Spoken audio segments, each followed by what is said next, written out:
2, 1.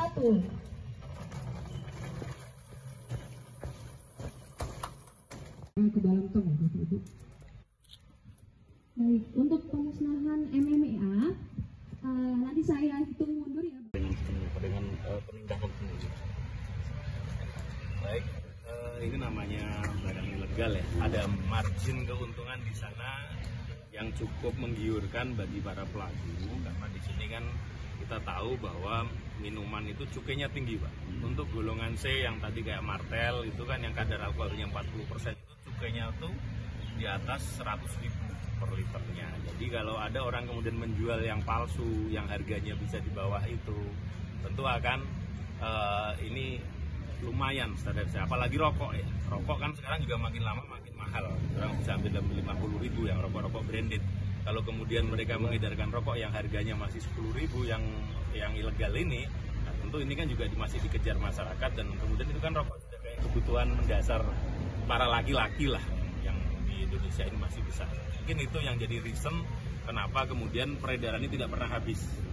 Itu kami terus akan berkomitmen untuk terus mengamankan, karena ada tagihan cukai yang cukup besar yang harus diamankan bea cukai, karena dalam setahun bea cukai itu kita secara nasional di atas 220 triliun sumbangan ke negara untuk terkait dengan Pak, masih banyak tagihan dari cukai, Pak, yang harus dikejar, Pak.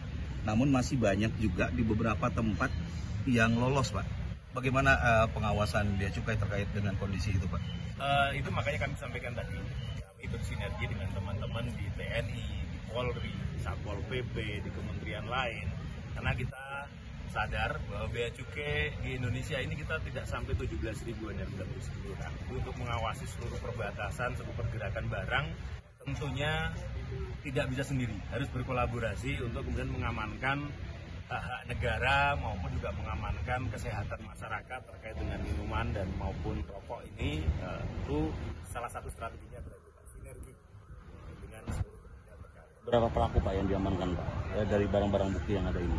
Untuk barang-barang ini yang tadi sama sampaikan bahwa ketentuan di Undang-Undang Cukai sekarang ada dengan adanya Undang-Undang APB kemarin ada namanya ultimum remedium, karena bea cukai itu adalah aparat fiskas. Sekarang didorong untuk pelanggaran baik yang masih berupa penelitian bahkan sampai penyidikan, apabila yang bersangkutan itu kemudian mengakui kesalahannya dan bersedia membayar denda 3 kali kalau di penelitian dan 4 kali kalau di penyidikan nanti kolaborasi dengan jaksa, itu bisa dibayar dengan denda. Yang tadi makanya kami sampaikan untuk Palangkaraya ini semuanya akhirnya kemudian dialihkan ke denda yang tahun ini sudah mengumpulkan sampai lebih 400 juta ya, Pak. Nah, itu yang kemudian, jadi kalau kayak gini dimusnahkan kan selesai, masih jadi polusi. Tapi kalau kemudian jadi juga ada dendanya, ada pemasukan ke negara. Sekarang kan juga kalau semuanya pidana di polisi kan juga ada yang kemudian retroaktif justice, itu hal yang sama di bea cukai, itu namanya ultimum remedium.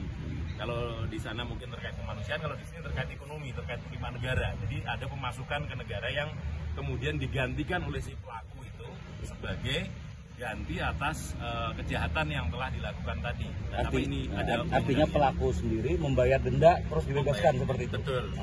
Tapi yang harus dicatat, kalau memang dia jadi residivis, nanti juga pada ujungnya bisa juga kita pidana.